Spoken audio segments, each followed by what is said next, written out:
Saudara-saudari pendengar yang budiman, kita sering mendengar orang tua membanggakan anak-anak mereka sebagai anak yang baik, seolah-olah tanpa celah. Namun, pernahkah kita bertanya, apakah anak-anak yang dianggap baik ini benar-benar malaikat suci ketika mereka berada di luar pengawasan keluarga? Di sekolah, kisah ini adalah tragedi yang menyayat hati, berasal dari anak-anak baik itu sendiri. Sebuah kisah yang memaksa kita mendefinisikan ulang makna baik dan mempertanyakan tanggung jawab sebagai orang tua. Di senja hari yang lembab di Jakarta Selatan, tahun 2022, Pak Rahman dan Bu Siti kembali ke rumah setelah seharian berjuang mencari nafkah. Rumah mereka yang sederhana, yang biasanya dipenuhi tawa putri semata wayang mereka. Terasa sunyi senyap, Bu Siti masuk ke dapur. Nasi dan lauk yang disiapkan putrinya sejak siang masih utuh di bawah tudung saji. Semua tertata rapi, tanpa tanda-tanda kekacauan. Hanya keheningan yang mencekam, seberat udara sebelum badai, menimbulkan kecemasan tak beralasan di hati mereka. Rara, ibu dan ayah pulang. Bu Siti memanggil. Suaranya lelah namun penuh kasih sayang. Tidak ada jawaban, hanya keheningan yang menakutkan. Pasti dia asik menggambar di kamarnya. Pak Rahman mencoba menenangkan istrinya dan dirinya sendiri, mengusir perasaan buruk yang merayapi benaknya. Biar ayah lihat. Mereka menaiki tangga kayu menuju kamar Rara di lantai atas. Pintu kamar putrinya hanya tertutup setengah. Pak Rahman dengan hati-hati mendorong pintu dan masuk. Saat itulah dunia di bawah kaki mereka runtuh. Rara, putri mereka yang berusia 17 tahun, cantik dan penurut. Kebanggaan dan cinta mereka terbaring tak bergerak di tempat tidur yang ditutupi kain batik. Wajahnya pucat pasi, bibirnya membiru, tetapi ekspresinya tenang. Seolah-olah dia baru saja melepaskan beban berat yang telah lama membebani dirinya. Di samping bantalnya, beberapa strip obat tidur kosong tergeletak. Sebuah catatan kecil terlipat rapi di dekatnya. Rahman, jeritan Bu Siti memecah keheningan lingkungan. Dia berlari memeluk tubuh putrinya yang sudah dingin. Tangisan seorang ibu yang kehilangan anaknya, pedih dan memilukan. Pak Rahman, yang biasanya menjadi pilar keluarga, kini berdiri dengan kaki gemetar. Dia dengan gemetar mengambil catatan itu. Tulisan tangan rapi putrinya muncul. Setiap kata menusuk jantungnya seperti ribuan jarum. Ibu, ayah, maafkan Rara. Rara sudah lelah. Jangan mencari tahu kenapa. Biarkan Rara pergi dengan tenang. Rara sayang ibu dan ayah. Polisi setempat dan tim medis tiba dengan cepat.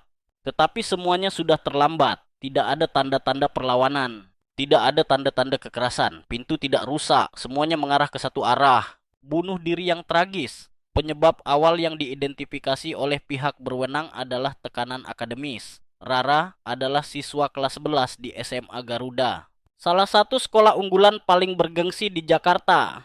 Terkenal dengan kurikulum yang berat dan persaingan yang ketat. Bagi banyak orang, seorang siswa yang tidak tahan dengan tekanan dan mencari kematian, meskipun menyakitkan, bukanlah hal yang mustahil dalam konteks saat ini. Kasus ini tampaknya akan segera ditutup sebagai kecelakaan tragis masa remaja. Peringatan lain tentang beban prestasi yang membebani generasi muda. Namun, berkas itu dialihkan ke tim investigasi kejahatan berat Polsek Metro Jakarta Selatan. Dan orang yang ditugaskan adalah Kompol Arya. Kompol Arya adalah pria berusia hampir 40 tahun. Bertubuh tinggi kurus, dengan wajah tegas dan mata tajam di balik kacamatanya. Dia terkenal di kepolisian karena ketenangannya yang luar biasa dan kemampuannya menganalisis psikologi kriminal dengan cermat. Dia juga memiliki seorang putri yang duduk di kelas 10. Mungkin karena itulah, ketika membaca kata-kata terakhir Rara, dia merasa ada sesuatu yang sangat tidak beres. Kata-kata dalam surat itu terlalu tenang, terlalu pasrah, dan terutama kalimat jangan mencari tahu kenapa. Mengapa seorang gadis berusia 17 tahun sebelum memutuskan untuk meninggalkan dunia ini menulis kalimat seperti itu? Itu bukan seperti kata-kata terakhir, tetapi lebih seperti menyembunyikan sesuatu. Ketakutan bahwa jika penyebabnya ditemukan, itu akan menimbulkan masalah bagi seseorang. Intuisi seorang ayah dan pengalaman hampir 2 dekade sebagai penyidik mengatakan kepadanya bahwa di balik kepergian gadis ini ada cerita lain Sebuah cerita yang lebih kompleks dan gelap daripada kesimpulan tekanan akademis yang sederhana. Dia memutuskan untuk bertemu sendiri dengan Pak Rahman dan Bu Siti.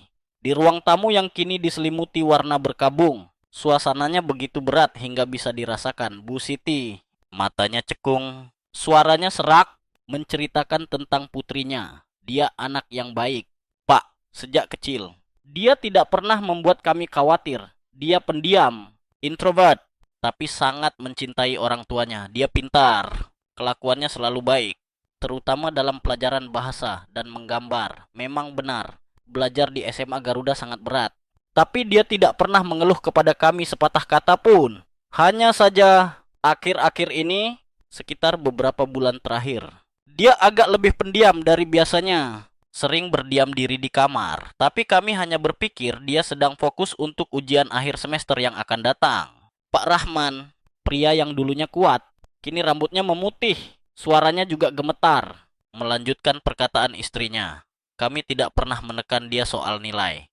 Kami hanya ingin dia bahagia dan sehat. Dia juga punya banyak teman dekat di kelas, terutama kelompoknya Bimai, ketua kelas. Anak-anak yang baik, Pak. Semuanya dari keluarga terpelajar dan pintar. Ayahnya Bima, Pak Hartono, juga ketua komite sekolah. Dia sering berkunjung ke rumah kami. Mereka suka cerita betapa baik dan patuhnya anak-anak mereka. Kami juga bangga karena anak kami bermain dengan teman-teman yang baik. Kompol Arya mendengarkan dengan seksama, tidak melewatkan satu detail pun. Nama Bima dan frasa teman-teman yang baik membuatnya sangat memperhatikan. Kesempurnaan sering menyembunyikan retakan yang paling mengerikan. Dia merasa pintu SMA Garuda itu, tempat yang dianggap sebagai impian banyak siswa, adalah tempat yang harus dia masuki untuk menemukan kebenaran di balik kata-kata terakhir Rara yang aneh. SMA Garuda tampak megah dengan fasilitas yang lengkap dan modern. Slogan berbakti pada nusa dan bangsa terpampang megah di atas gerbang utama. Suasana di sana memancarkan keseriusan dan kedisiplinan, mulai dari cara berpakaian siswa hingga langkah kaki para guru yang tergesa-gesa. Kompol Arya, dengan pakaian sipil sederhana, bertemu dengan pihak sekolah. Kepala sekolah, seorang pria paruh baya dengan kacamata tebal dan rambut yang sudah menipis, menerimanya di kantornya yang luas. Ketika mendengar Arya menyebutkan kasus Rara dan ingin mencari tahu tentang lingkungan belajar serta hubungan pertemanan Rara, kepala sekolah menghela napas, menunjukkan kesedihan yang mendalam. Ini adalah kehilangan yang sangat besar bagi sekolah dan keluarga. Rara adalah siswa yang cerdas dan berkelakuan baik. Kami juga sangat terkejut dan sedih. Harus diakui, tekanan belajar di sekolah unggulan memang sangat besar. Pak, kelas 11 IPA 1, tempat Rara belajar adalah kelas unggulan. Kelompok yang sangat berprestasi dan solid. Kepala sekolah tidak lupa menekankan, terutama, Rara memiliki kelompok teman dekat yang sangat baik. Selalu peduli dan membantu Rara. Di antara mereka, ada Bima, ketua kelas, siswa teladan, kebanggaan sekolah kami. Ayahnya, Pak Hartono, juga ketua komite sekolah. Orang yang sangat peduli dengan pendidikan di sekolah ini. Sebuah gambaran yang sempurna dilukiskan. Tetapi Arya tahu, gambaran yang paling sempurna sering dilukis dengan warna kepalsuan. Dia meminta untuk berbicara secara pribadi dengan kelompok siswa yang baru saja disebutkan oleh kepala sekolah, Bima, Siska, dan Andre. Pertemuan itu berlangsung di ruang konseling sekolah dengan dihadiri orang tua siswa. Hal ini membuat percakapan menjadi lebih rumit, tetapi juga memberi Arya kesempatan untuk mengamati reaksi kedua generasi. Bima masuk pertama. Dia memiliki tubuh tinggi kurus, memakai kacamata, wajahnya bersih dan memancarkan kecerdasan. Sesuai dengan perkataan kepala sekolah, dia adalah contoh anak idaman. Di sampingnya ada Pak Hartono, seorang pengusaha sukses, berpakaian rapi, yang memancarkan aura orang yang berkuasa. Ketika ditanya tentang Rara, Bima tampak sangat sedih. Suaranya tenang dan jelas. Pak, Rara adalah teman dekat kami di kelas. Kami sangat terkejut mendengar berita itu. Dia orang yang baik, tetapi agak pendiam dan sensitif. Mungkin karena tekanan belajar di sekolah terlalu besar. Jadi dia tidak bisa mengatasinya. Kami sudah berusaha membantunya. Kami mengajak dia bermain ikut kegiatan ekstrakurikuler. Tapi dia sering menolak. Pak Hartono duduk di sampingnya, menepuk bahu putranya dengan bangga. Anak saya ini sangat perhatian dan bertanggung jawab. Pak, di rumah, dia anak yang berbakti. Di sekolah, dia ketua kelas teladan. Saya selalu mengajarkan dia untuk peduli dan membantu teman-temannya. Selanjutnya adalah Siska. Dia adalah seorang influencer dengan rambut dicat coklat muda, wajah dengan riasan ringan, dan seragam yang dimodifikasi dengan stylish. Dia datang bersama ibunya, seorang wanita anggun dengan perhiasan mahal. Siska mengeluarkan tisu untuk menyeka air matanya. Suaranya tersedu-sedu. Saya sudah menganggap Rara seperti adik saya sendiri. Pak, saya tidak percaya ini bisa terjadi. Pasti ada masalah yang tidak dia ceritakan kepada siapapun. Saya sudah berada di sampingnya selama ini, tapi saya tidak menyadarinya. Terakhir, ada Andre, kapten tim basket sekolah. Dia memiliki tubuh tinggi tegap, kulit gelap eksotis. Andre tampak lebih pendiam, hanya menggaruk kepalanya dengan bingung. Kami sangat dekat. Pak, Rara baik sekali. Saya juga tidak mengerti kenapa. Orang tua Siska dan Andre juga mengulangi ungkapan klise yang sama. Anak mereka baik. Mereka tidak mungkin menyakiti siapapun. Mereka membentuk dinding pertahanan yang tak terlihat, tetapi sangat kuat, menyalahkan sensitivitas berlebihan korban dan tekanan belajar dari sekolah. Percakapan berakhir tanpa hasil. Tetapi Kompol Arya semakin curiga. Koordinasi dalam kesaksian kelompok siswa ini terlalu sempurna, terlalu lancar, seolah-olah telah dilatih sebelumnya. Meskipun mereka berusaha menunjukkan kesedihan, dia masih melihat di sana kedinginan, kekakuan yang sulit dijelaskan. Dia memutuskan untuk mencari retakan dalam dinding yang sempurna itu. Dia perlu mendekati siswa lain di kelas, mereka yang berada di pinggiran, mereka yang tidak termasuk dalam kelompok anak emas itu. Ini bukanlah tugas yang mudah. Anak-anak seusia ini, terutama di lingkungan yang penuh persaingan dan tekanan seperti SMA Garuda, biasanya sangat takut dan tidak ingin terlibat dalam masalah. Arya dan rekan-rekannya harus mendekati setiap anak dengan hati-hati dan diam-diam di luar lingkungan sekolah. Banyak siswa yang menolak untuk berbicara atau hanya mengulangi kata-kata kosong yang sama tentang kelompok kelas yang solid. Terobosan datang dari seorang gadis bernama Putri. Dia adalah teman sebangku Rara dulu. Seorang gadis bertubuh kecil, memakai kacamata tebal, dan selalu tampak ragu-ragu. Ketika rekan-rekan Arya menemui Putri, dia ketakutan dan menolak. Saya tidak tahu apa-apa. Pak, jangan tanya saya. Tetapi Arya tidak menyerah. Dia menemukan alamat rumah Putri dan menemuinya bersama ibunya. Dia tidak memaksa, tidak menekan. Dia hanya duduk di sana, menceritakan kepada ibu dan anak itu tentang kesedihan keluarga Rara, tentang penyesalannya sendiri karena belum menemukan kebenaran. Dia berbicara kepada Putri dengan suara seorang ayah. Ibu tahu kamu takut, tetapi diamnya kita terkadang bisa membunuh seseorang, dan itu terus membunuh kebenaran. Ibu hanya ingin mencari keadilan untuk temanmu. Mata Kompol Arya yang tulus dan ketegasannya, ditambah dengan kesedihan yang membara di hati Putri tentang kematian temannya, akhirnya menyentuh hatinya. Dia setuju untuk berbicara dengan syarat kerahasiaannya dijamin. Mereka bertemu di sebuah kafe kecil yang tenang. Putri mengepalkan tangannya erat-erat ya. Suaranya berbisik seolah-olah takut ada yang mendengar. Pak, mereka bukan teman dekat Rara, mereka iblis. Jantung Kompol Arya berdebar kencang. Dia tahu dia berada di jalur yang benar. Bisakah kamu menceritakan lebih jelas, Putri? Saya janji semua informasi yang kamu berikan akan dilindungi. Dan itu akan sangat membantu untuk mencari keadilan bagi temanmu. Putri menarik napas dalam-dalam. Air mata mulai menggenang. Dia mulai bercerita. Dan setiap kata yang dia ucapkan seperti pukulan palu yang menghancurkan lukisan sempurna yang telah dilukis oleh sekolah dan kelompok anak emas itu. Semuanya dimulai pada awal tahun ajaran. Pak, Rara sangat pintar, tapi dia tertutup, tidak pandai bergaul. Karena itulah dia menjadi sasaran kelompok Bima. Di luar, Bima selalu bersikap sebagai ketua kelas yang baik, peduli dan membantu Rara. Tetapi di belakangnya, dia adalah dalang dari semua bullying. Bullying seperti apa? Arya bertanya. Suaranya berat. Mereka melakukan segalanya. Pak, Putri terseduh-seduh. Pertama, secara mental. Bima dan Siska membuat grup obrolan di media sosial bernama Geng Anti Rara Si Penyendiri. Mereka memasukkan hampir semua teman sekelas kecuali Rara. Di sana, mereka menyebarkan rumor palsu, menjelek-jelekkan Rara. Mereka mengambil foto Rara, lalu mengeditnya dengan kejam, mengejek pakaian dan cara berjalannya. Terutama, mereka sangat membenci lukisan Rara. Rara melukis dengan sangat bagus, tapi mereka menyebutnya sampah anak penyendiri.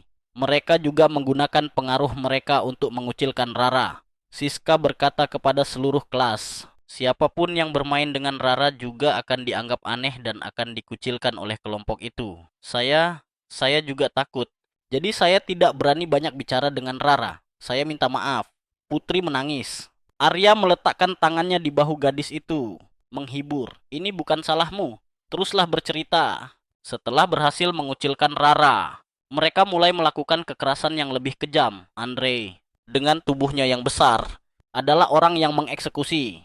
Dia sering dengan sengaja menjegal kaki Rara hingga terjatuh di lorong, atau sengaja menjatuhkan kotak makan siang Rara ke tempat sampah. Yang paling menyakitkan adalah lukisan-lukisan Rara. Setiap kali Rara selesai melukis sebuah lukisan yang sangat dia sukai, Andre akan merebutnya dan merobeknya di depan mata Rara. Diiringi tawa dukungan dari Bima dan Siska. Setiap kata yang diucapkan Putri membuat Arya marah. Tindakan jahat ini disembunyikan dengan sangat rapi di balik topeng kelompok kelas yang solid. Puncaknya, mereka juga memeras uang jajan Rara. Setiap minggu, Rara harus memberi mereka 100.000.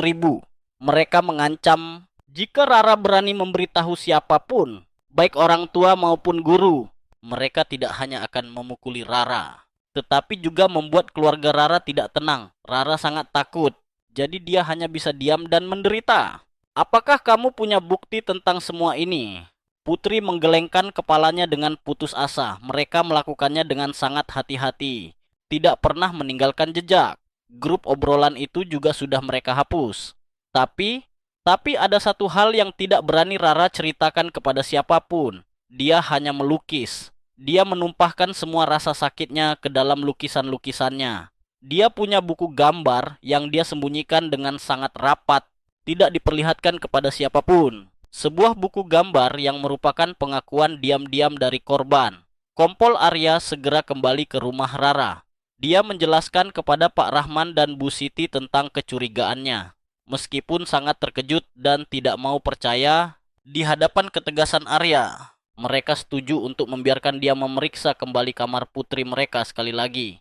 Kali ini, dia mencari lebih teliti. Tidak hanya di meja belajar atau rak buku. Dia membalik setiap barang dan kemudian di bawah kasur yang tebal. Di tempat yang paling dalam dan tersembunyi, tangannya menyentuh sebuah benda keras. Dia perlahan menariknya keluar. Itu adalah sebuah sketchbook berukuran A4 dengan sampul kulit berwarna hitam yang tampak usang. Dia membuka buku itu. Halaman pertama adalah potret diri Rara. Dia tersenyum, matanya berbinar. Tetapi semakin dia membalik halaman, senyum itu menghilang. Sebagai gantinya, muncul sebuah catatan harian bergambar yang penuh dengan mimpi buruk, mencatat seluruh proses bullying dengan cara yang menyakitkan. Sebuah lukisan seorang anak laki-laki dengan wajah malaikat, tetapi mengenakan mahkota palsu dari kertas, sedang mengendalikan sebuah boneka, seorang gadis yang sedang menangis. Arya langsung tahu itu adalah gambaran metafora tentang Bima. Lukisan lain, seorang gadis cantik menjulurkan lidah, tetapi dari mulutnya keluar lidah panjang seperti lidah ular. Di sekelilingnya ada kata-kata yang berbentuk seperti pecahan kaca yang terbang ke arah seorang sosok kecil.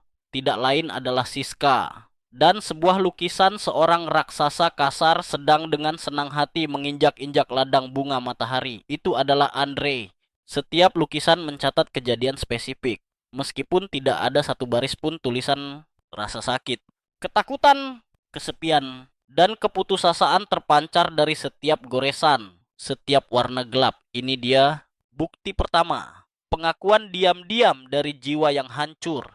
Itu mengungkapkan kebenaran yang sama sekali bertentangan dengan apa yang diceritakan oleh anak-anak baik dan orang tua mereka. Sketchbook sampul hitam adalah bukti psikologis yang sangat kuat.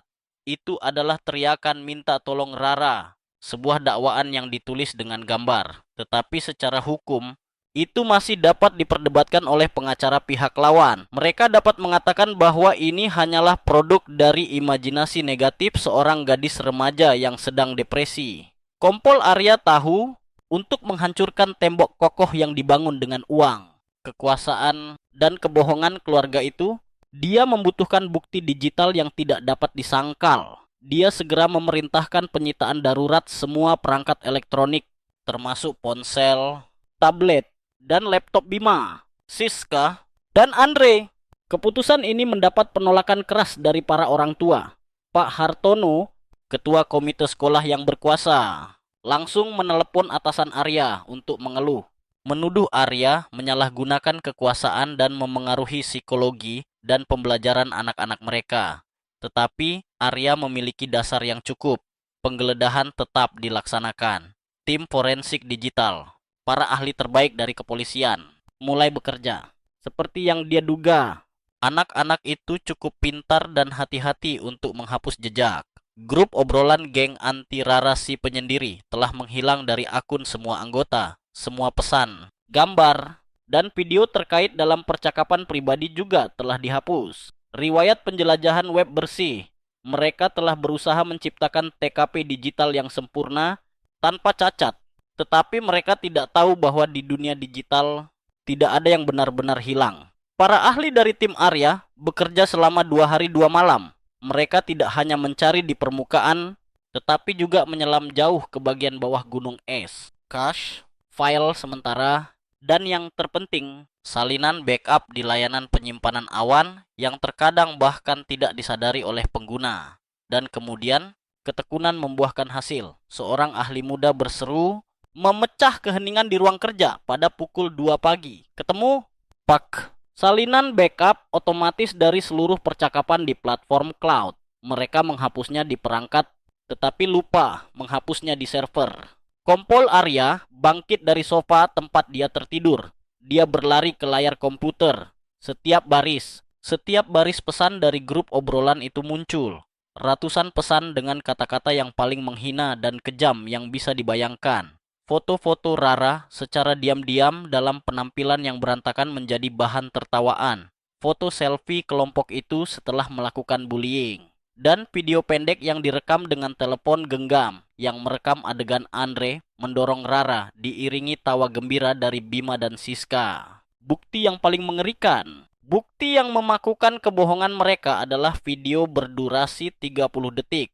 Video itu dikirim dalam percakapan pribadi antara Bima dan Siska dengan keterangan hadiah untuk hari terakhirnya. Video itu berkualitas rendah, mungkin direkam terburu-buru dengan telepon genggam. Latar belakangnya adalah sudut tersembunyi yang lembab di belakang gedung olahraga sekolah. Rara berdiri di sana meringkuk, wajahnya penuh air mata. Menghadapinya ada trio Bima, Siska, dan Andre. Bima memegang sketchbook sampul hitam Rara. Dia membalik setiap halaman, melihat lukisan-lukisan itu dengan senyum menghina. Lalu dia mulai merobek setiap halaman satu persatu. Dia merobek dengan lambat, kejam, dan melemparkan potongan-potongan kertas ke wajah Rara. Suaranya, suara yang tenang dan jelas yang telah didengar Arya di ruang konseling, kini menjadi dingin dan menakutkan. Kamu melukis sampah ini untuk apa? Untuk melaporkan kami. Kamu pikir kamu siapa? Kamu hanya orang yang tidak berguna. Hidup di dunia ini hanya membuat sesak. Kenapa kamu tidak menghilang saja dari hadapan kami? Video berakhir dengan gambar Rara berlutut di tanah. Kedua tangannya menutupi wajahnya. Tangisannya pecah dengan putus asa, tersesat di antara potongan-potongan kertas yang hancur. Tanggal perekaman video ini, menurut data metadata, adalah 23 Oktober. Hanya 2 hari sebelum Rara melakukan bunuh diri. Kompol Arya menonton video itu berulang-ulang. Kemarahan dalam dirinya meningkat hingga ekstrim. Ini bukan hanya bullying. Ini adalah penghancuran kepribadian. Kata-kata terakhir Bima adalah tetesan terakhir. Pisau terakhir yang menusuk hati yang sudah terlalu banyak luka. Keesokan harinya, Kompol Arya mengadakan konfrontasi khusus. Dia mengundang ketiga anak itu dan orang tua mereka ke kantor polisi.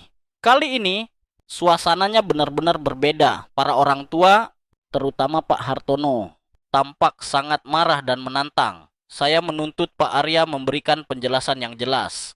Anda telah menahan telepon anak saya selama 2 hari, memengaruhi pembelajaran anak saya secara serius. Jika tidak ada bukti konkret, saya akan menuntut Anda atas penyalahgunaan kekuasaan dan pencemaran nama baik. Pak Hartono menggebrak meja. Kompol Arya tetap tenang. Dia tidak mengatakan apa-apa. Hanya memberi isyarat kepada seorang rekan. Ruang rapat menjadi gelap dan proyektor menyala. Gambar pertama yang muncul adalah lukisan anak laki-laki yang mengenakan mahkota palsu sedang mengendalikan boneka. Bima sedikit terkejut. Para orang tua menganggap itu adalah gambar anak-anak yang tidak masuk akal. Selanjutnya, Arya menampilkan seluruh riwayat dari grup obrolan geng anti Rara si penyendiri. Setiap baris pesan, setiap gambar ejekan tampak jelas di layar besar. Wajah percaya diri para orang tua mulai berubah. Ibu Siska membuka mulutnya. Tangannya gemetar menunjuk ke layar. Mereka tidak bisa mempercayai mata mereka ketika membaca kata-kata jahat yang ditulis oleh anak-anak baik mereka sendiri. Bima, Siska, dan Andre, wajah mereka pucat pasi, menunduk, tidak berani melihat siapapun. Tetapi Arya belum berhenti. Dia berbicara dengan suara tegas. Ini mungkin masih belum cukup. Silakan saksikan film terakhir. Dia menekan tombol play. Video berdurasi 30 detik itu membuat seluruh ruangan terdiam. Hanya tangisan putus asa Rara dan suara kejam Bima bergema seperti hukuman yang tidak dapat dibatalkan. Hidup di dunia ini hanya membuat sesak. Kenapa kamu tidak menghilang saja dari hadapan kami? Ketika video itu berakhir, tidak ada yang mengucapkan sepatah kata pun. Ibu Siska menangis tersedu-sedu. Ayah Andre, pria bertubuh besar, juga menundukkan kepalanya. Bahunya bergetar, dan Pak Hartono, pengusaha sukses, ketua komite sekolah yang berkuasa, yang selalu bangga dengan putranya yang sempurna. Kini wajahnya pucat seperti kertas. Dia terhuyung-huyung seolah-olah akan jatuh. Topeng anak baik yang telah mereka bangun dan lindungi dengan susah payah, kini hancur di depan mata mereka. Di hadapan bukti yang tak terbantahkan, Bima, Siska, dan Andre harus mengakui seluruh tindakan kekerasan sistematis mereka terhadap Rara selama berbulan-bulan. Kebenaran yang terungkap telah menyebabkan kejutan besar, karena para pelaku masih di bawah umur. Mereka tidak dijatuhi hukuman penjara menurut hukum. Sebagai gantinya, mereka bertiga dimasukkan ke sekolah pembinaan untuk sementara waktu. Dan keluarga mereka harus bertanggung jawab untuk memberikan kompensasi atas seluruh kerugian mental kepada keluarga korban. Tetapi hukuman-hukum mana yang dapat menggantikan kehidupan yang telah hilang? Kasus ini menyebabkan badai opini publik di seluruh negeri. Ini tidak hanya berhenti pada cerita bullying di sekolah. Itu telah menelanjangi kebenaran yang lebih mengerikan, kemunafikan dan ketidakbertanggungjawaban para orang tua yang terobsesi dengan prestasi.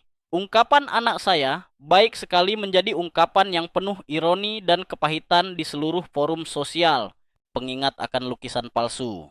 SMA Garuda juga harus menghadapi kritik berat. Pihak sekolah dihukum karena manajemen yang lalai, mengabaikan tanda-tanda yang tidak biasa, dan terlalu percaya pada topeng anak baik, mengabaikan jeritan minta tolong yang tersembunyi. Semua hanya untuk melindungi reputasi sekolah yang palsu. Di ruang tamu yang kosong, Pak Rahman dan Bu Siti duduk diam di samping foto putri mereka.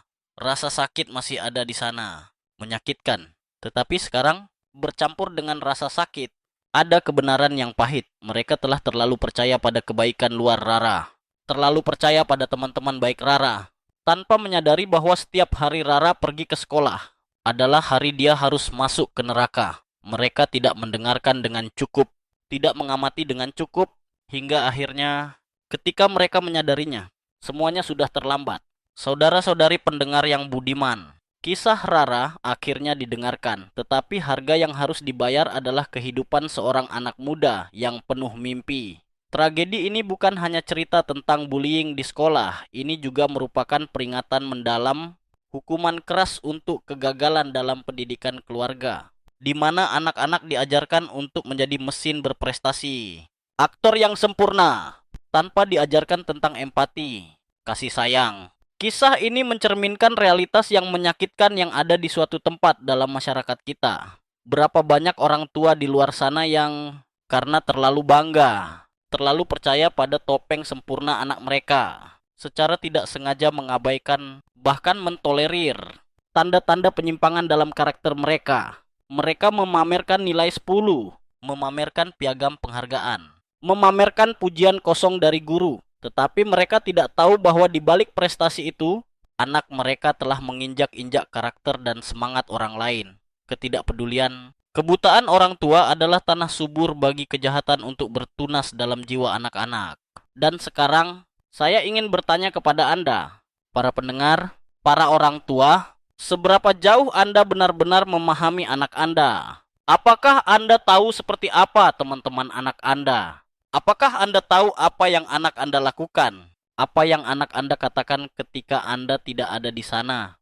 Atau apakah Anda hanya melihat potret sempurna yang Anda inginkan untuk anak Anda? Sebuah potret yang hanya untuk dipamerkan kepada masyarakat. Apakah cinta buta, perlindungan berlebihan, obsesi dengan kesuksesan, mengubah anak Anda menjadi orang yang egois dan kejam tanpa Anda sadari? Kita perlu melihat kembali cara kita mendidik anak-anak kita. Jangan hanya mengajari mereka cara mendapatkan nilai tinggi, cara sukses dalam karier. Pertama-tama, ajari mereka cara menjadi orang yang baik, orang yang tahu mencintai, tahu berbagi, dan tahu menghormati orang lain. Karena hati yang tidak memiliki kasih sayang, meskipun seberapapun cerdasnya, hanyalah otak yang berbahaya bagi masyarakat. Silakan tinggalkan pemikiran dan komentar Anda, karena diamnya dapat membunuh seseorang, tetapi perhatian orang tua yang tepat waktu, suara komunitas, dapat mencegah tragedi serupa terjadi. Terima kasih, dan sampai jumpa lagi.